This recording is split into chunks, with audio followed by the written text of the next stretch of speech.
In the world of combat sports, moments of bravado, swagger, and heated drama often become as memorable as the fights themselves. When fighters step into the spotlight, bold claims, taunts, and theatrics can set the stage for thrilling confrontations, but those displays only resonate when the athletes are able to back them up with real skill once the bell rings. Over the years, fans have witnessed countless examples of trash talkers getting humbled, overly confident newcomers being brought back down to earth, and loud personalities realizing too late that theatrics are no substitute for preparation. The following collection of stories explores a variety of such encounters, focusing on women's bouts where confidence turned into overconfidence and where instant karma found its target in the ring. One of the more talked-about clashes involved OnlyFans personalities Jenny Savage and Elle Brooke. Savage entered the matchup with a seemingly endless supply of bravado, insisting that her fists were practically guaranteed to put her opponent to sleep. She mocked Brooke repeatedly, dismissing her intelligence and her career, and seemed determined to dominate every exchange leading up to the fight. Brooke, on the other hand, presented a far calmer presence. Experienced, composed, and confident without being theatrical, she allowed Savage to do the talking, choosing instead to save her energy for the ring. When fight night arrived, that contrast in mentality became immediately apparent. Over the course of 5 rounds, Brooke showcased her discipline, superior technique, and tactical awareness. Savage, despite her earlier swagger, found herself outclassed by a fighter who refused to be intimidated. Brooke's victory was not explosive or reckless.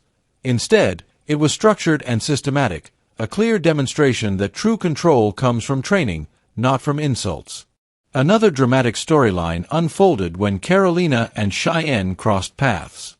Carolina approached their pre-fight events with an intensity meant to unsettle her rival. She got in Cheyenne's face, tried to disrupt her concentration, and attempted to show dominance before they ever stepped into the ring. By the time they met again ahead of the bout, Cheyenne made it clear that she wasn't interested in being bullied or drawn into unnecessary theatrics. When the fight began, the tension spilled immediately into action. Both fighters were determined, fiery, and unwilling to back down. Carolina fought with the force of someone desperate to validate her pre-fight bravado, while Cheyenne fought with the calculated ambition of someone who wanted to prove that intimidation tactics have limits. Their exchanges were fierce, and both athletes had moments of control, but in the end, Cheyenne secured the victory by split decision. Despite the narrow margin, many viewers saw it as poetic justice. Carolina's earlier aggression had not yielded the result she intended, and she was forced to reckon with the consequences of her confrontational approach. Press conferences and face-offs often serve as emotional battlegrounds, and the meeting between Rebecca Amungi and Telek Nethermeyer provided a memorable example. Amungi arrived in full theatrical mode, screaming at the top of her lungs, perhaps hoping that shock value alone would rattle her opponent. Nethermeyer, however, remained unfazed. Calm, steady, and quietly confident, she projected the demeanor of a fighter who knew exactly what she was capable of and didn't need to shout about it. When the fight began, Nethermeyer's composed nature translated into an effective strategic performance. She controlled the pace, neutralized Rebecca's attacks, and demonstrated sharp technical execution. By the end, Nethermeyer had earned a unanimous decision victory, while Amungi, who had entered the arena loudly, exited with silence, replacing her earlier theatrics. A very different sort of spectacle occurred when Andy Ningguan faced Miyu Yamamoto. Ningguan, an established fighter with a reputation already in place, devoted an unusual amount of effort to preparing an extravagant walkout routine. It was elaborate, flashy, and attention-grabbing, but ultimately it offered no benefit when the actual fight began. Yamamoto, in contrast, appeared focused and grounded, choosing to treat the match with seriousness rather than theatrics. Once the bell rang, the difference in preparation became obvious. Yamamoto executed her game plan with precision, while Ningguan struggled to find rhythm or momentum.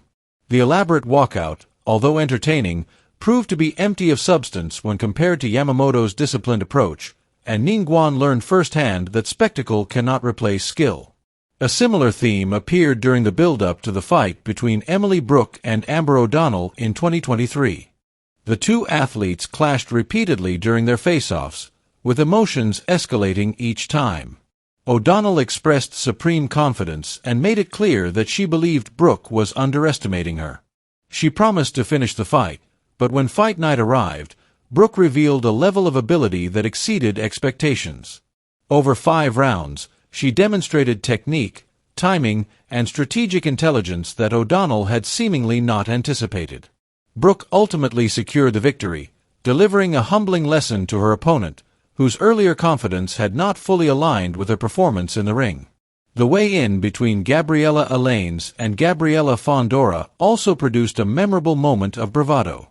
Alaines made a point of dominating each interaction, stepping forward aggressively and even finishing with a throat-slitting gesture meant to intimidate her opponent. But once the fight began, Fondora dismantled that persona entirely. She fought with clean, accurate strikes and showed a command of timing that consistently disrupted Alaines's rhythm. By the conclusion of the bout, Fondora had knocked her opponent down and secured a clear and decisive win, turning the earlier intimidation attempts into a moment of ironic reversal. Some fighters try to push boundaries in ways that go beyond words, such as Michaela Lauren, who attempted to unsettle Cecilia Brækhus by stealing a kiss during their face-off. The gesture was unexpected and unprofessional, but Brækhus responded in the most effective way possible, by delivering a masterclass performance once the fight began. She outboxed, outmaneuvered, and outsmarted Lauren, proving that gimmicks have no real place in determining the outcome of a legitimate contest.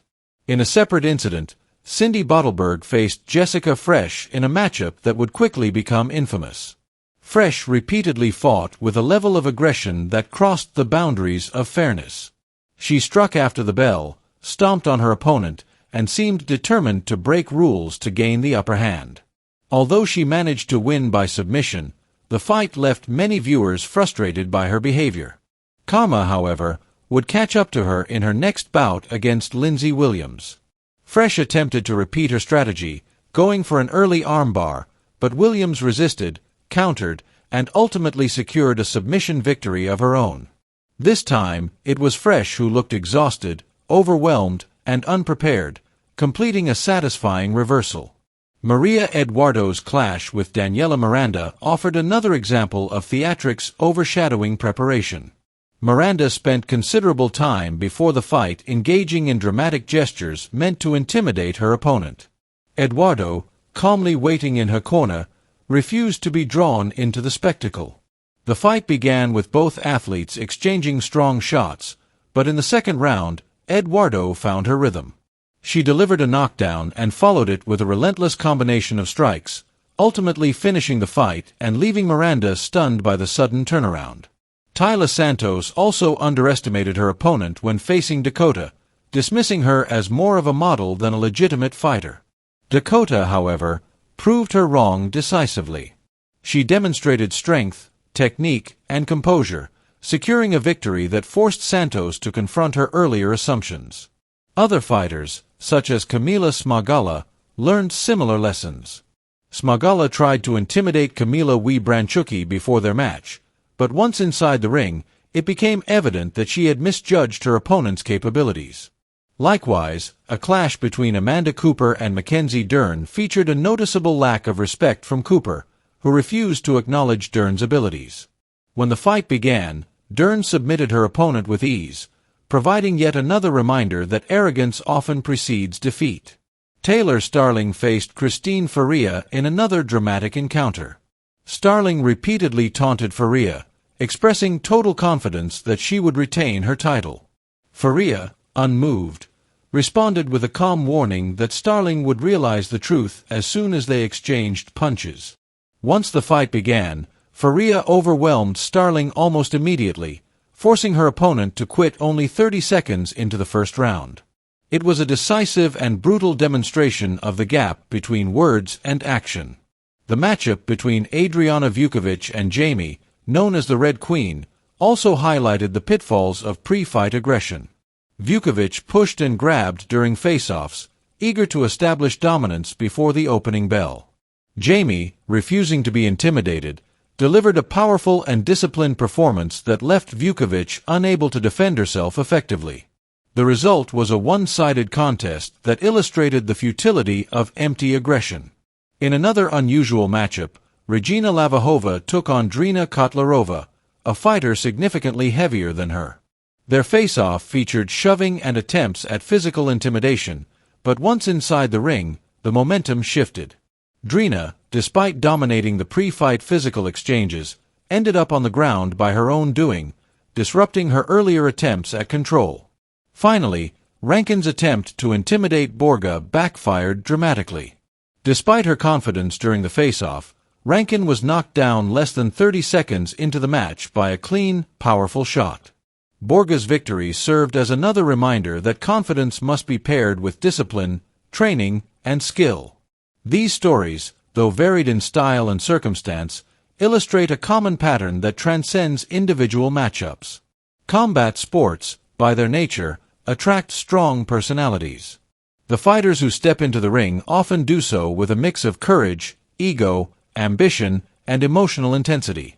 The glare of cameras, the pressure of expectations, and the presence of an audience eager for drama can push athletes toward exaggerated behavior. Trash talk becomes a psychological tactic, a way to influence an opponent's mental state or to build hype around a fight. Sometimes it works, and sometimes it does not. But what remains consistent is the unforgiving nature of the sport itself. The ring does not lie. It exposes weaknesses, rewards preparation, and turns bravado into vulnerability when it is not matched by substance.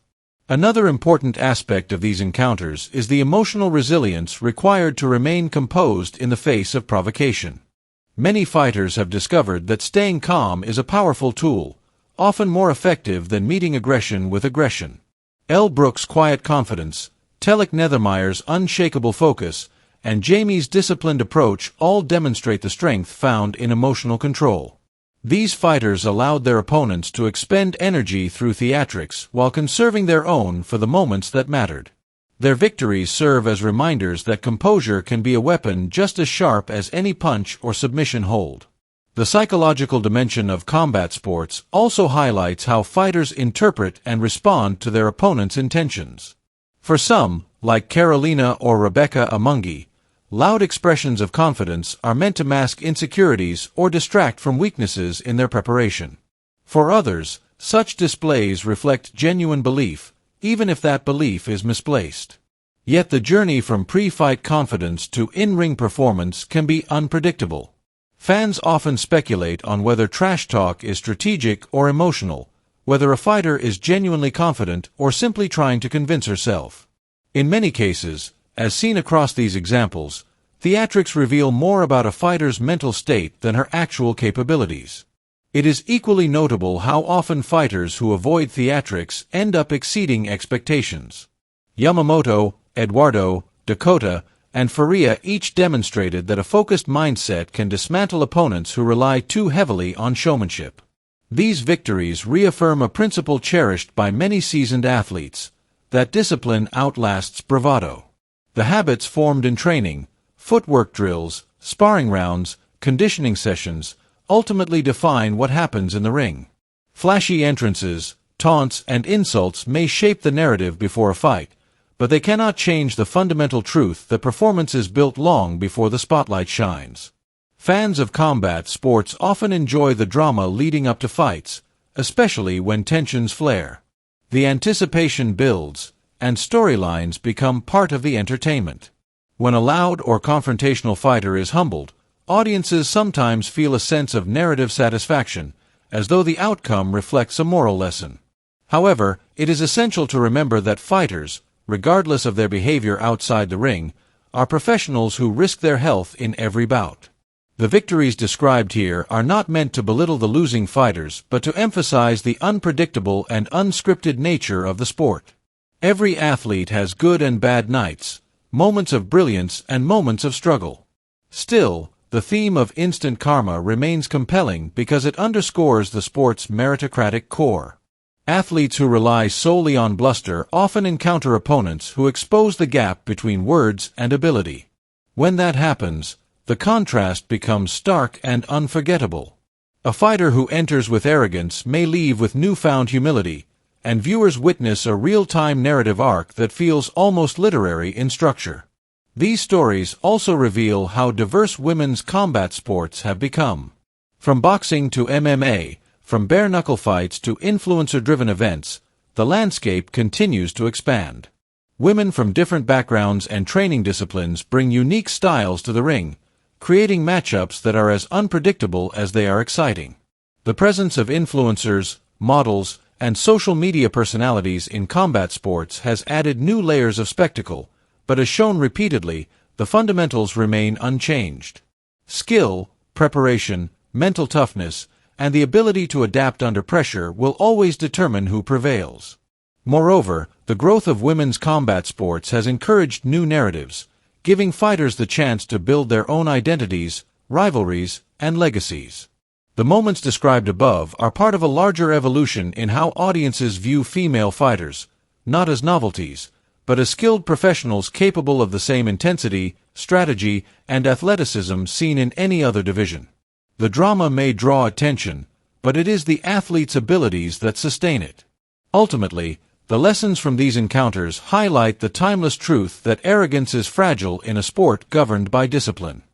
Fighters who underestimate their opponents risk being surprised, humbled, or overwhelmed. Those who remain grounded, focused, and committed to their craft often rise above the noise. The ring becomes a proving ground not only for physical ability but also for emotional maturity and mental clarity. These stories serve as reminders that while bravado may ignite interest and stir excitement, it is determination, respect for the craft, and relentless training that forge champions. The women whose victories embody instant karma have demonstrated that success is built not in the moments of loud proclamation, but in the countless hours of silent preparation that precede them. Their wins echo a larger truth. True strength is shown consistently.